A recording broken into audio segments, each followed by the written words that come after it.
예수님의 시험일 돌로 떡을 만들라. 열심히 믿었는데 왜 내 인생은 자꾸 무너질까요? 하나님의 자녀라면서 이 꼴이 뭐냐고 사탄이 찌르는 겁니다. 그런데 이상합니다. 사탄이 돌로 떡 만들어라 하면 예수님은 떡으로만 사는 거 아니다 하시고, 사탄이 뛰어내려봐 하면 예수님은 하나님 시험하지 말라 하십니다. 동문서답 아닌가요? 그런데 사탄은 예수님이 졌다고 조롱하지 않고 그냥 다음 단계로 넘어갑니다. 도대체 이게 무슨 시험이고 예수님은 어떻게 이기신 걸까요? 지금부터 그 비밀을 풀어드리겠습니다. 오늘 본문 말씀을 통해서 우리가 나누고자 하는 것은 예수님의 시험에 대해서 나눠보려고 합니다. 오늘은 그 첫 시간입니다. 마태복음 4장 1절부터 우리 11절까지 보겠습니다. 우리 천천히 같이 읽겠습니다. 그때 예수께서 성령에게 이끌리어 마귀에게 시험을 받으러 광야로 가사 40일을 밤낮으로 금식하신 후에 줄이신지라.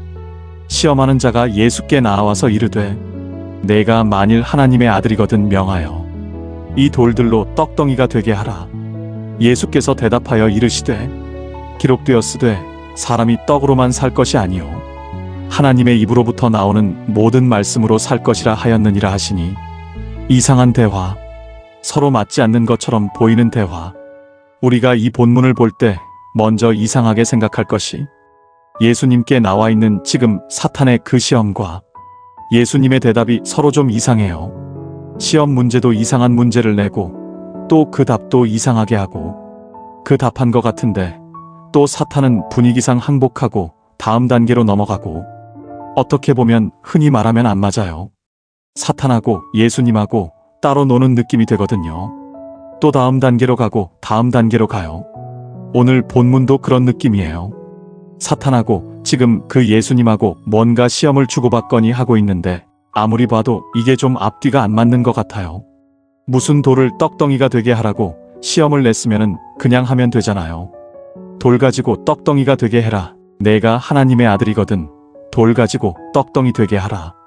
그렇게 그게 시험 문제면 뭐예요? 그래, 갖고 와봐. 그래, 내가 이걸 돌이지. 이제 내가 떡 만들게. 그래서 떡을 만들었어요. 자, 됐지? 나 하나님 아들 맞지? 내가 이겼지. 이제 시험 문제 통과된 건지 이렇게 하면 되잖아요. 그렇죠?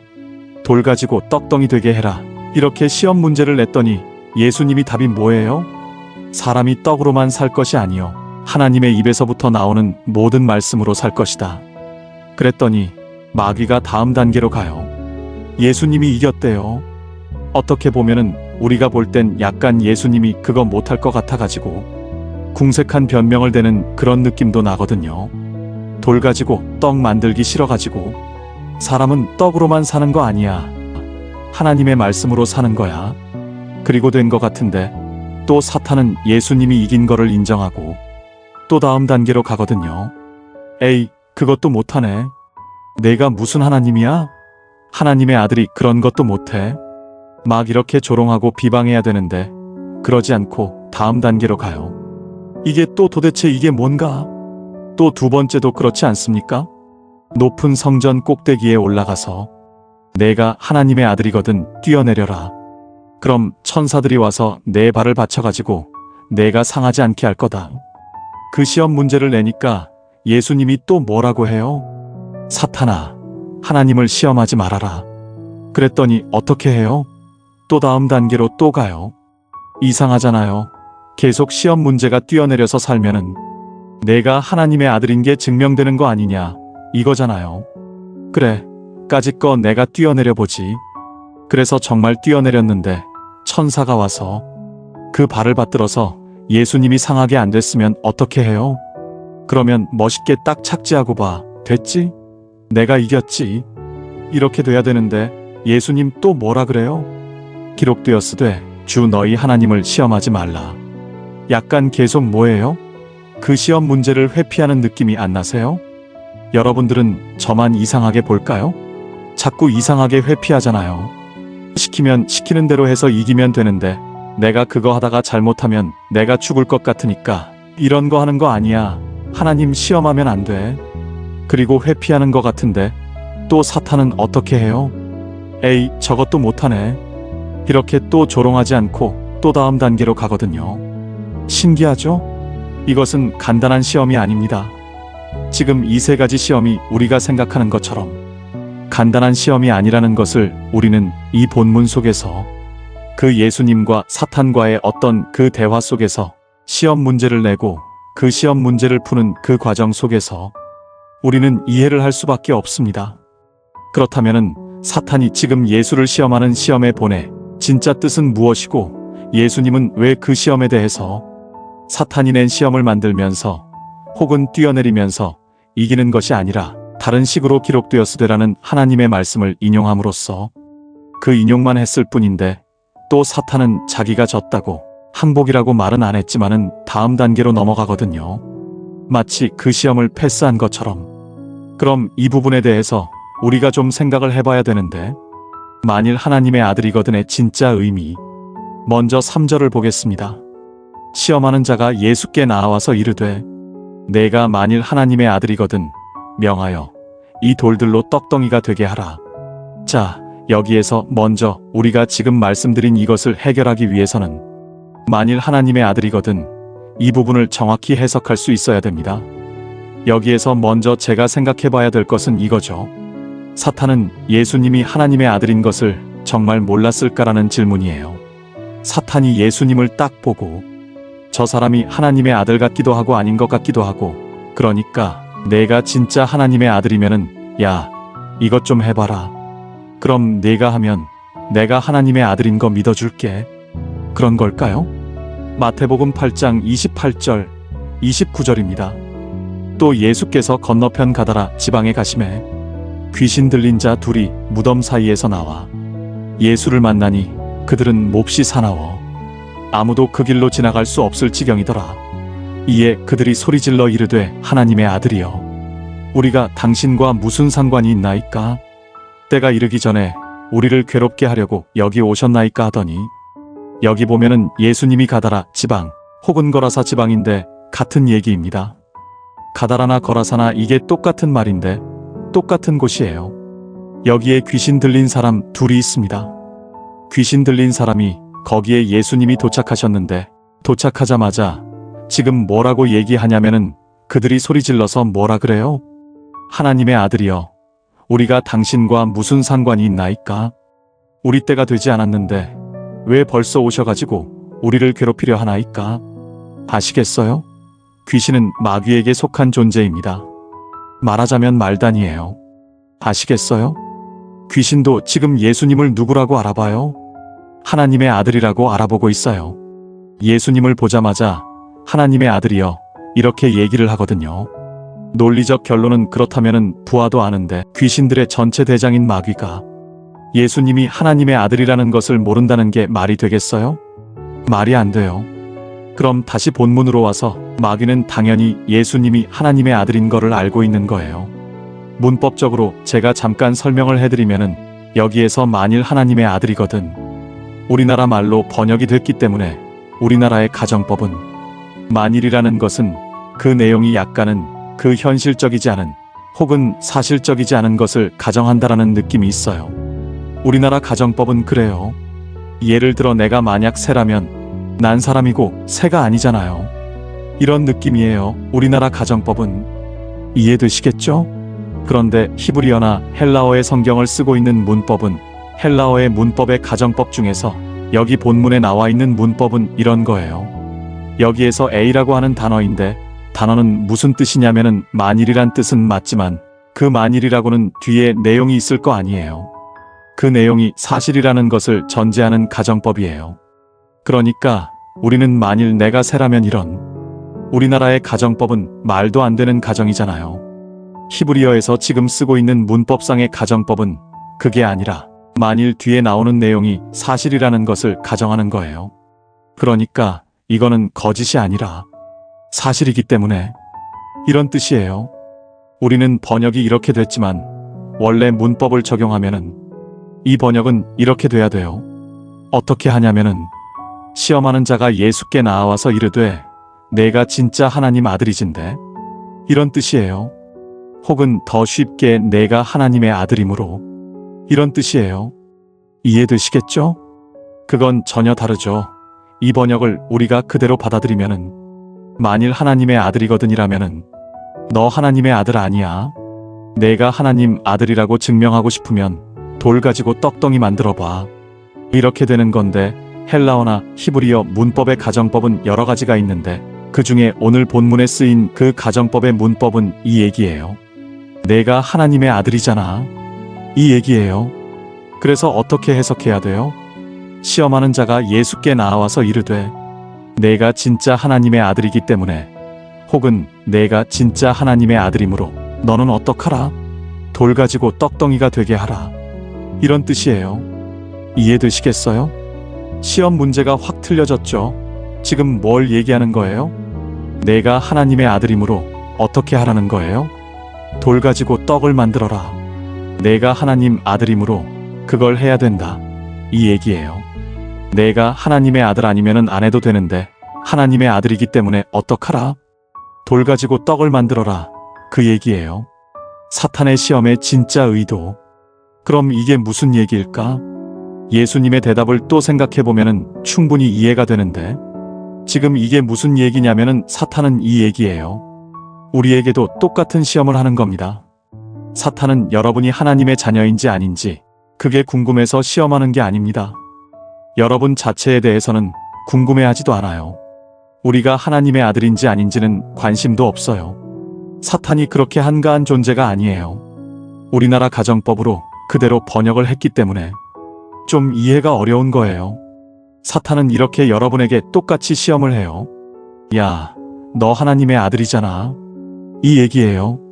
너 하나님의 자녀잖아. 그런데 지금 내 꼴을 봐. 지금 내 모습이 어떠냐는 거야. 이게 지금 사탄의 얘기예요. 사탄이 여러분에게 지금 똑같이 이런 시험을 내는 거예요. 야, 너 하나님의 아들이잖아. 너 하나님의 아들인데 내 꼴을 봐. 그게 하나님의 아들 꼴이냐? 사탄의 논리. 그러면 어떻게 하라는 거예요?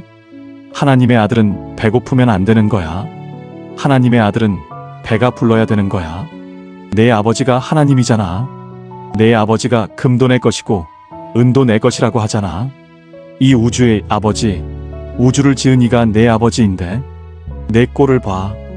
그게 하나님의 아들 맞아?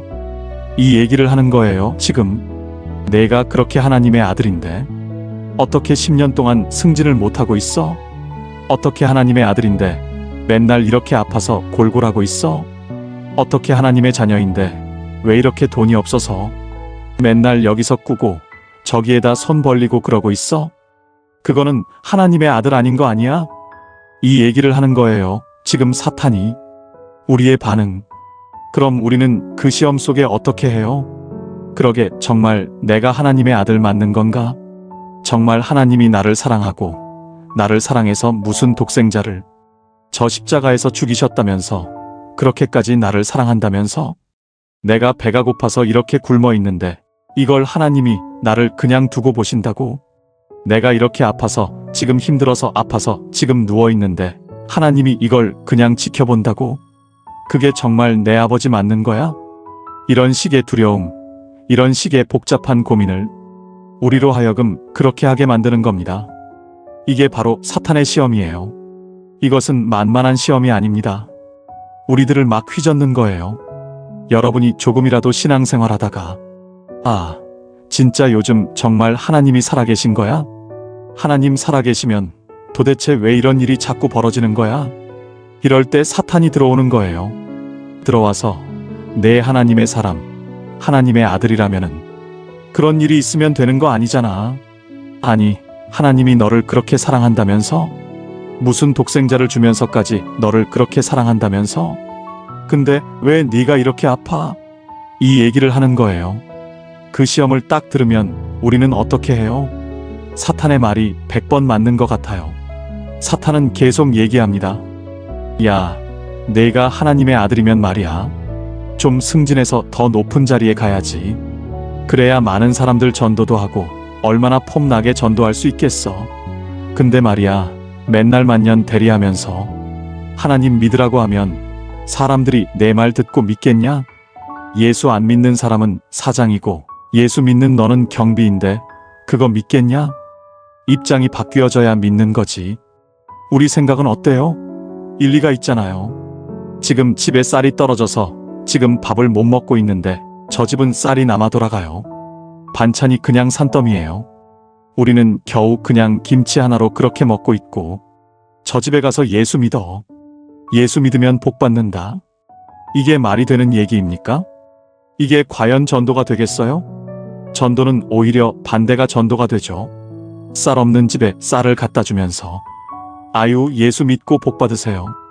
예수 믿으면 이렇게 밥 안 굶고 배부를 수 있어요. 이게 전도가 되는 거죠. 어떻게 굶어 배 줄이고 가서 예수 믿으세요. 예수님 복 받으세요. 이게 말이 되겠냐 그 얘기예요. 사탄의 말이 복음 같지 않습니까?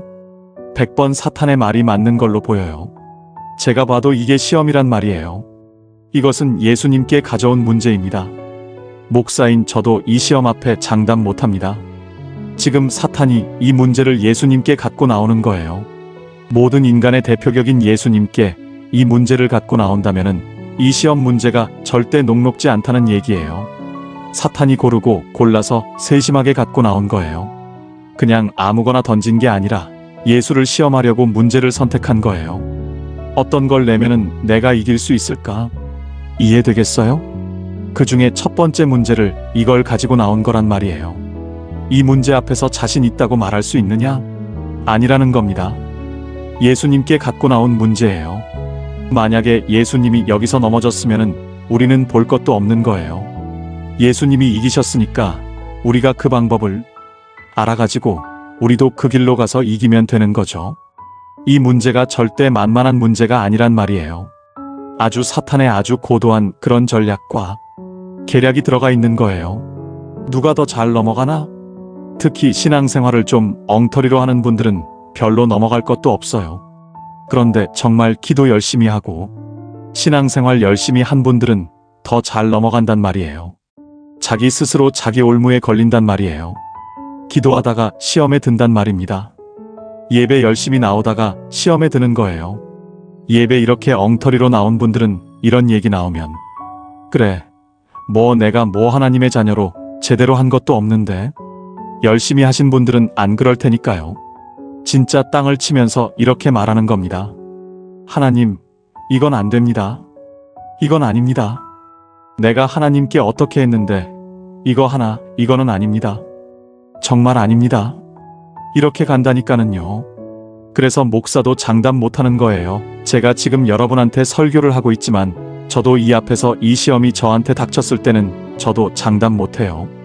그래서 우린 기도가 필요한 거예요. 내 힘으로 이길 수 있는 문제가 아니기 때문에. 그러면 예수님이 여기에 대한 답을 어떻게 하셨는가? 예수님의 대답 신명기 8장, 마태복음 4장 4절입니다. 예수께서 대답하여 이르시되 기록되었으되 사람이 떡으로만 살 것이 아니요 하나님의 입으로부터 나오는 모든 말씀으로 살 것이니라 하였느니라 하시니. 그래서 이제 이렇게 나오기 때문에 이게 패스가 된 거예요. 예수님이 이기신 겁니다. 우리가 봤을 때는 이게 도대체 어떻게 이긴 건가? 그렇죠? 이해가 안 돼요. 저도 처음에 볼 때는 이게 이해가 안 돼가지고 정말 기도하고 생각하고 또 책 보고 이것저것 들어보고 그래서 결론을 내린 건데 지금 읽는 순간 이래서 이겼구나. 이해가 안 돼요. 그렇죠? 어떻게 이긴 건가? 이 부분을 이해를 하셔야 됩니다.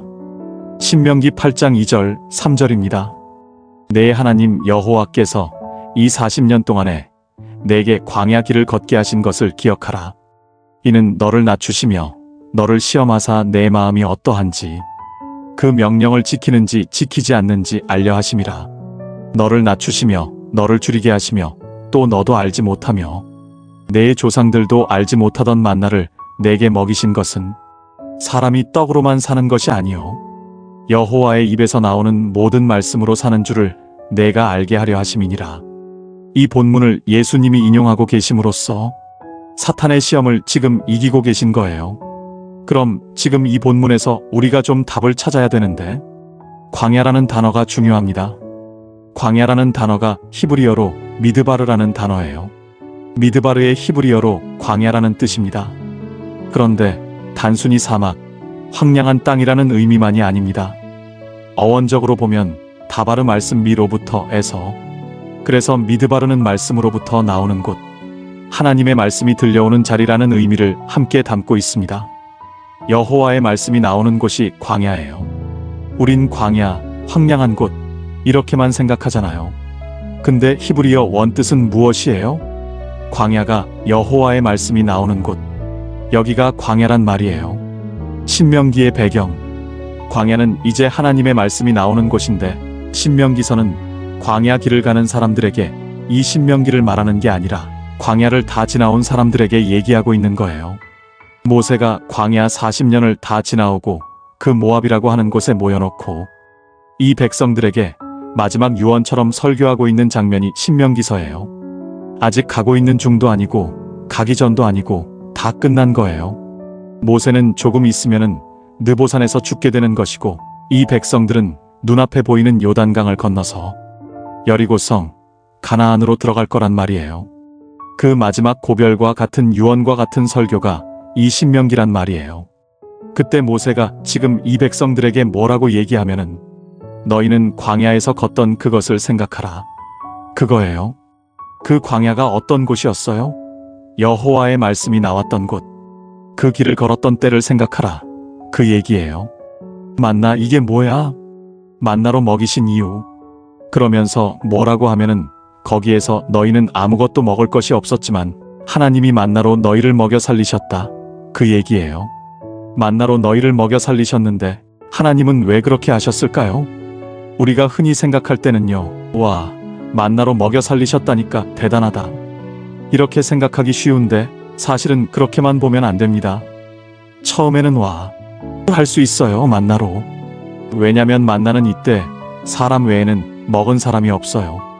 그리고 만나는 진짜 하나님이 뭐예요? 하늘로부터 내려주신, 하늘에서 만들어준 상차림이에요. 하나님이 직접 우리에게 주신 거예요. 그것을 먹고 살았단 말이에요. 40년 동안. 인류 최고의 셰프가 만든 음식, 만나는 하나님이 만들어서 주신 음식이에요. 문제는 40년 동안 똑같은 메뉴를 또 계속 줘요. 처음에는 와, 했는데 40년 동안 메뉴가 똑같아. 달라지질 않아. 이게 하루 세끼 똑같아. 한 달이 가도 1년이 가도 똑같아, 메뉴가. 그럼 처음엔 어떻게 해요? 와, 했는데 나중에 어떻게 해요? 에이, 이렇게 되는 거예요. 만나의 의미는 히브리어 원어 자체가 우리나라 말로 풀어서 풀이하면은 이게 뭐야? 라는 뜻이에요.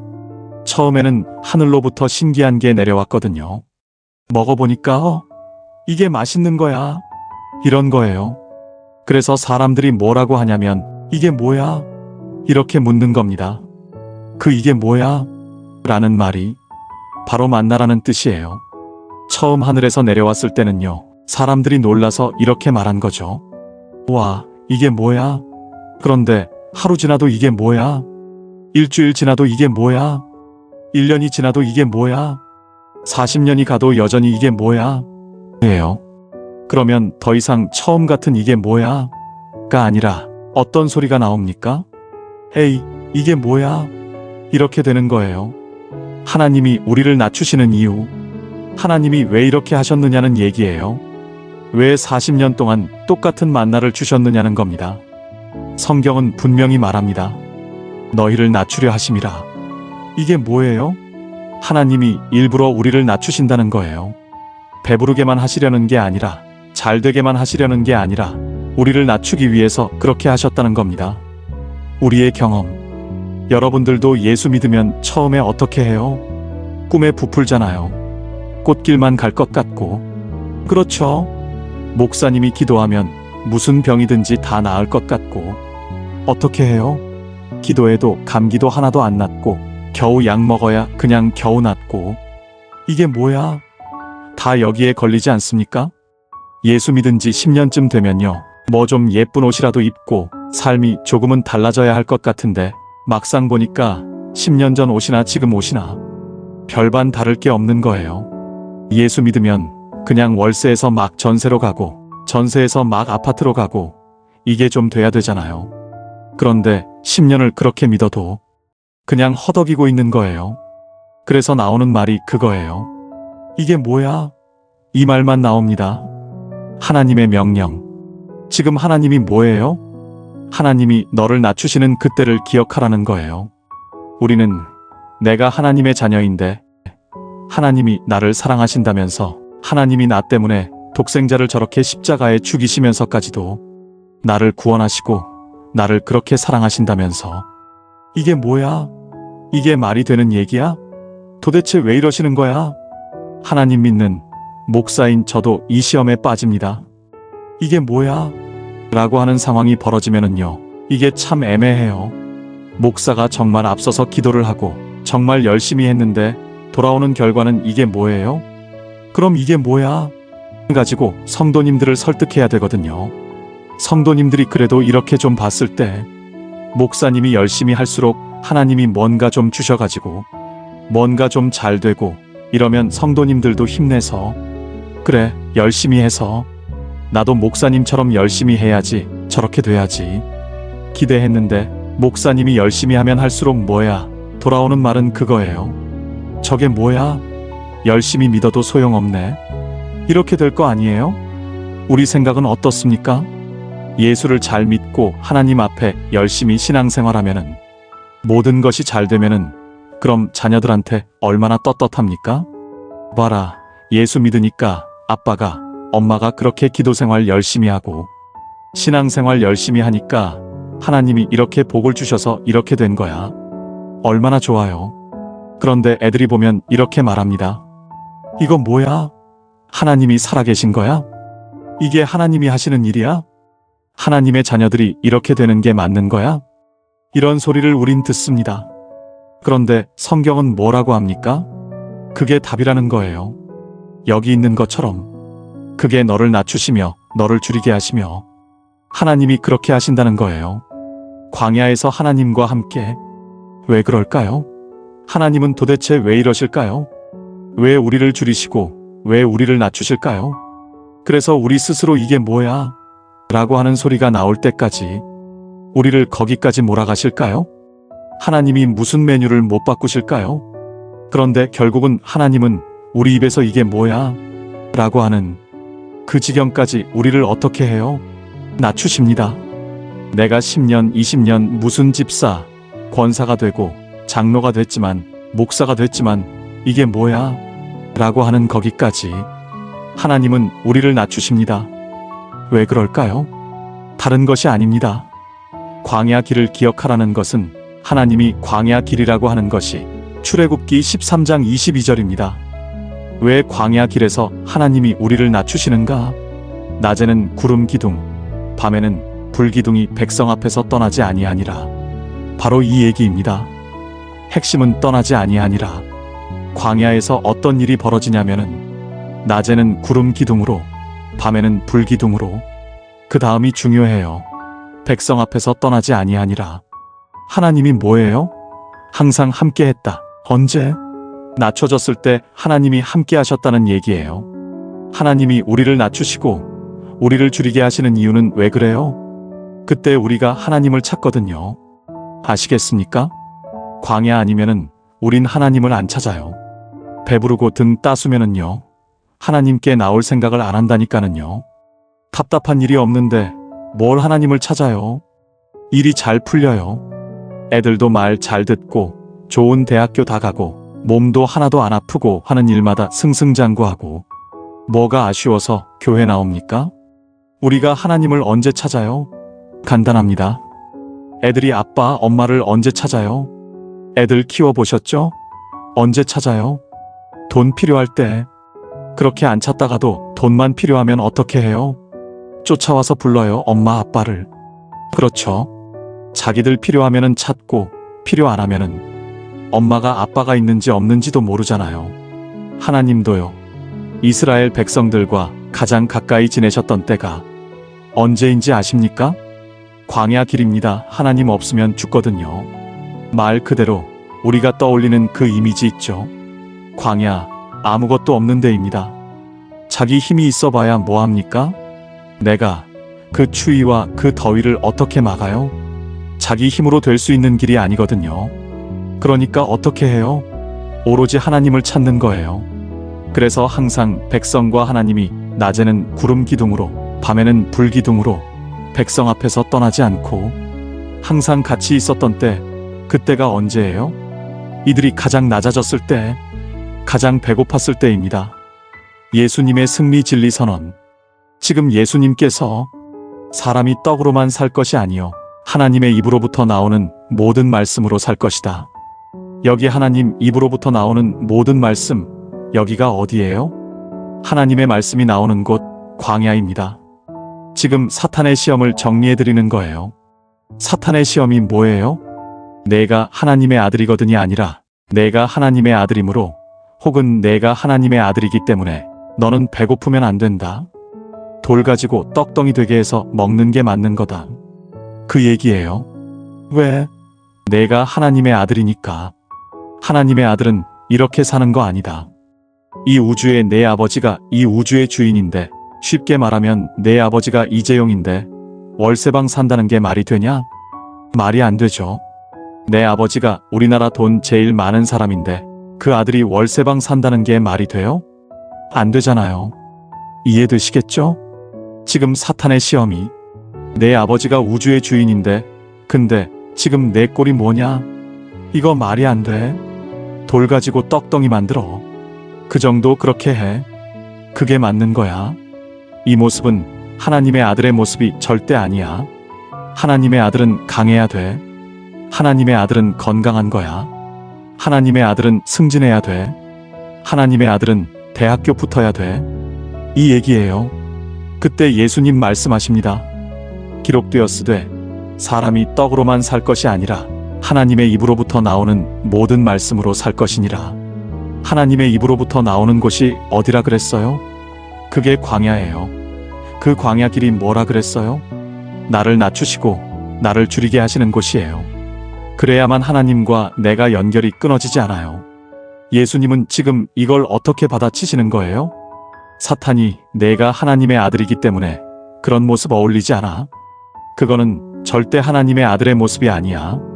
하나님의 아들이라면은 돌 가지고 떡을 만들어서 먹고 배부르고 튼튼하고 건강하고, 이게 하나님의 아들 맞아? 이렇게 얘기할 때 지금 예수님은 뭐라고 얘기하냐면, 사람이 떡으로만 사는 거 아니다. 즉 육신의 떡으로만 숨 쉬고 살아있다고 해서 그것이 하나님의 아들로 사는 건 아니라는 말입니다. 진짜 하나님의 아들은 뭐예요?